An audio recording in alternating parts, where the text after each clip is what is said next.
Well, today's the day. We're gonna try and get out in the field.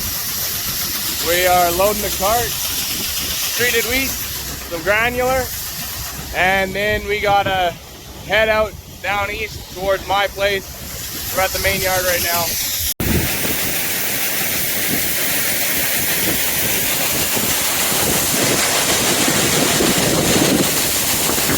First time loading this year. So just gonna load up, calibrate, and see if we can get a quarter section in here before the rain. Would be nice. They're not calling for much. They've taken out most of the rain they had in the forecast, so things are looking pretty good for the next couple weeks. We have a quarter section ready to go, so let's hope we can get it in. There's rain in the forecast, but that keeps changing every day. We put this hopper on the auger last year so that we can load with our semi, which makes it awesome. And now we're gonna calibrate. This is by no means a fancy cart, so we have to do all the calibrating manually. You spin this crank a certain amount of times, and then you take the output that he's putting on. That'll give you a poundage for the bag. And then you weigh it on the little scale, and then that'll tell you what rate you're putting out per acre. It's very important at this point that you don't interrupt him, otherwise you'll forget his count and then the rate will be off.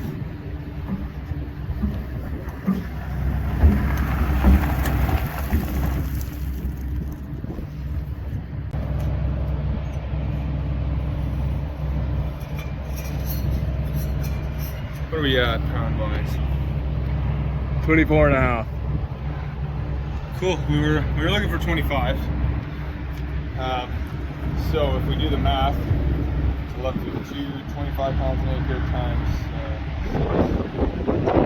or 24.5 times 6. So at that rate we just called, we're at 147 pounds of phos an acre. We're looking for 150, so I'll probably just give it a nudge and we'll call it good. He's definitely the guy when it comes to calibrating these things. I kind of just do it a little bit at a time. He likes to get the calculator out, do the math, and it makes it a lot quicker. And he's way better at it, so works good. And obviously you just climb up here and you just empty your pail back into the top of the tank.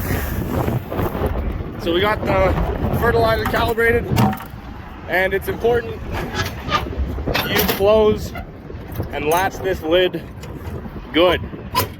Because if it's not latched, you don't have a seal, you don't create pressure with the air, and you're not planting. So this is, I don't know, what, a 350 bushel tank? Yep. And the tanks aren't even size, so it's kind of split 1/3, 2/3. So our starter fertilizer, we're gonna get like 70 acres out of, and then our treated wheat, we're gonna get 90 acres out of. So for this quarter, we'll probably have to fill 2 or 3 times. Well, we're officially heading out to the field. Come on. I'm very excited that we're at least giving it a shot. I would love to have been in the field a week ago, but hey, let's hope this works. Well, we're coming up to the perimeter highway. We got a couple miles that we got to go on it, and it's the second time that we're crossing over it. Thankfully, it's a Sunday morning, so it's not very busy, but you know, it can be a bit of an issue sometimes trying to get across. I mean, we've waited 15, 20 minutes multiple times before.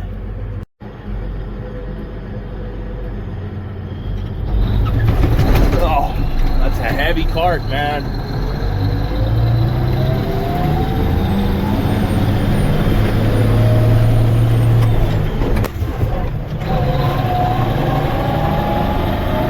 Gotta get over to the side.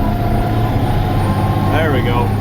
Without fail, every time you move a piece of equipment and you need to be on the shoulder, there's someone on the shoulder. Come on. So here we are, taking up the whole perimeter highway. My road now, I guess. Thanks, guys.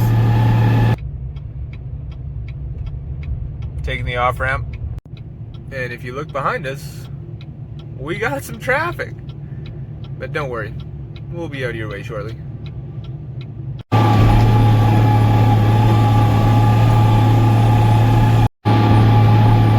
And now we're growing over the floodway.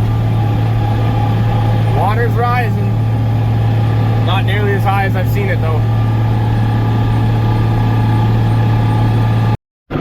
I'm not joking. There's always a car on the side of the road.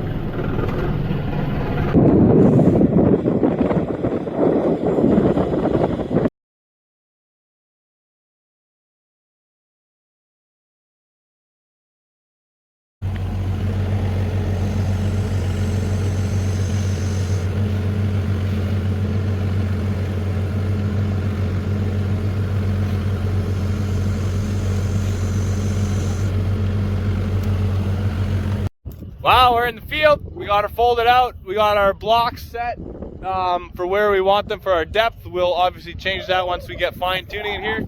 Right now we're gonna start the pump motor on the back, and we're gonna plant like there's not any rain in the forecast. So we're gonna hit that moisture for sure.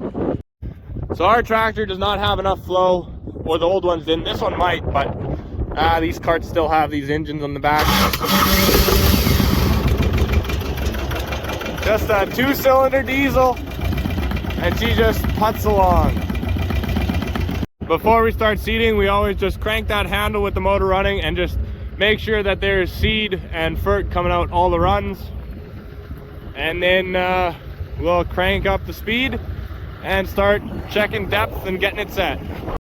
Since I'm up here, I'm gonna check the seed anyways, make sure it's looking good.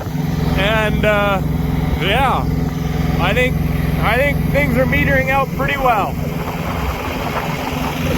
This is the first year we're running the 936 instead of the 895 on the air seeder for me and my brother, and we're really excited about it. It's definitely an upgrade. And this is why we check runs. He just found a plugged one. It must have been plugged from last year, and so we'll just quickly unplug it and get going. So we just did a, I don't know, 30-foot pass with everything running, and now we will check our depth. We don't want to see seed on top, because then we need to go lower. Oh yeah, it's still pretty sticky. Well, we came to a different spot, did another depth check. It looks really good actually, so I think we're going to start seeding. Plant 2023, let's go! Well, we've officially started seeding for 2023. I'm glad we're in the field earlier than we were last year.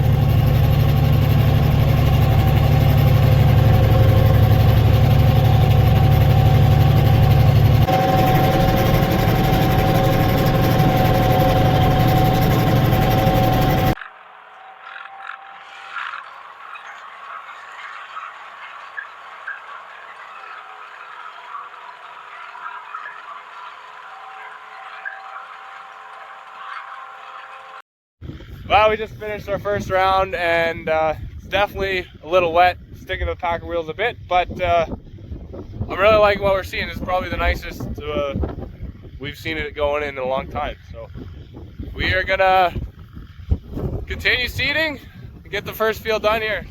It's gonna be nice. So I just got back in. We have decided for sure we're going.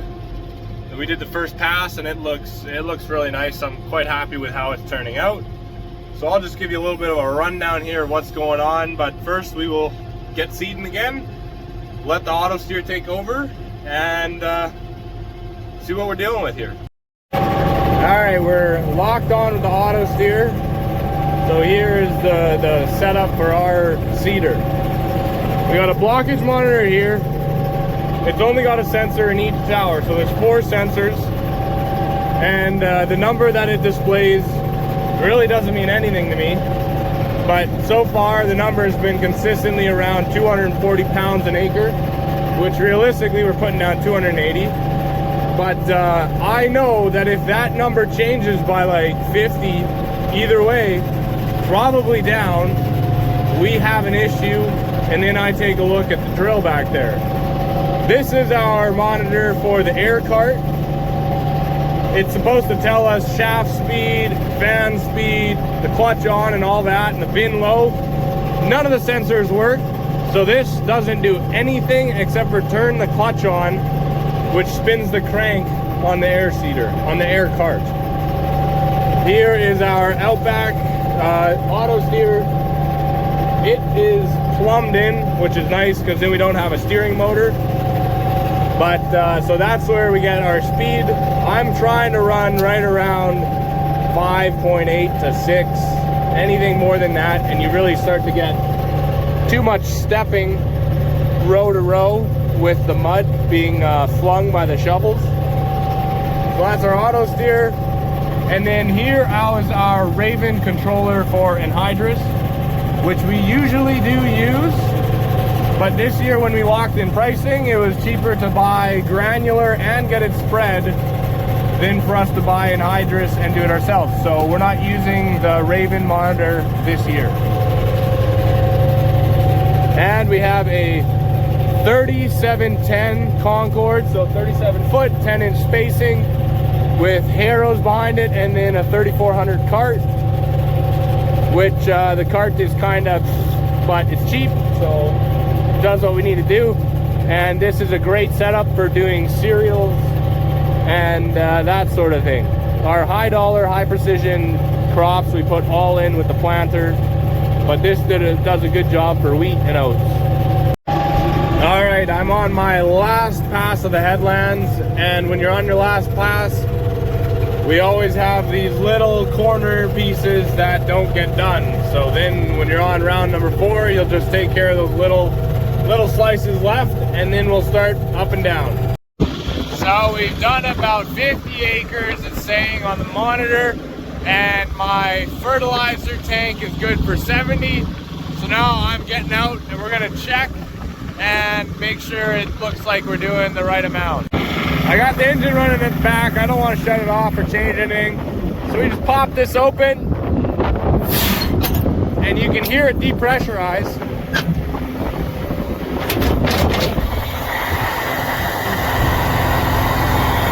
Yeah, I'd say it looks fairly accurate. That's pretty much what I'd expect to be a third left in the tank.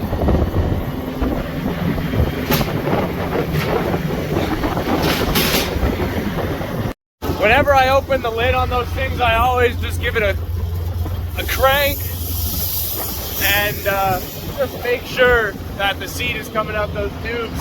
Because if you don't close those lids properly, it doesn't pressurize and then you don't get seed out.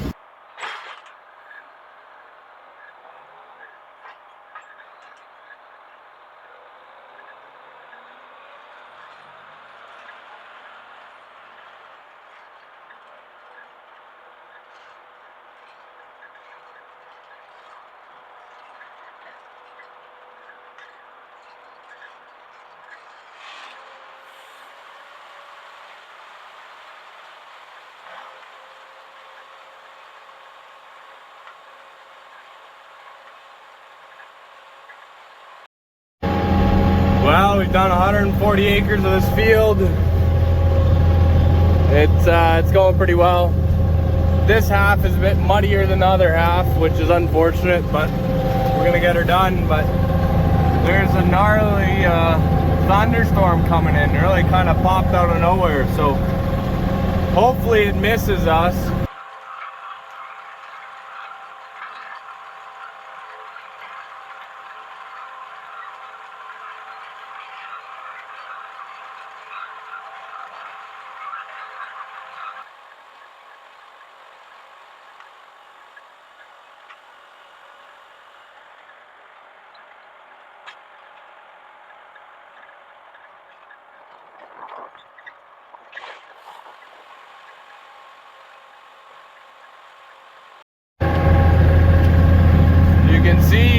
Right over there where it gets darker, that's my headland. I mean, I probably got 4 or 5 passes left, so let's hope we can get her done.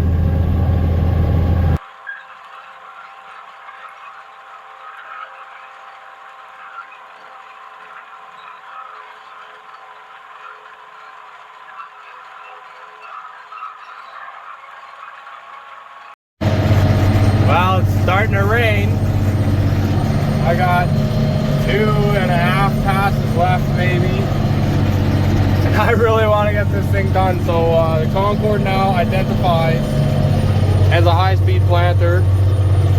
And we're gonna get her done, hopefully. We're gonna try our best.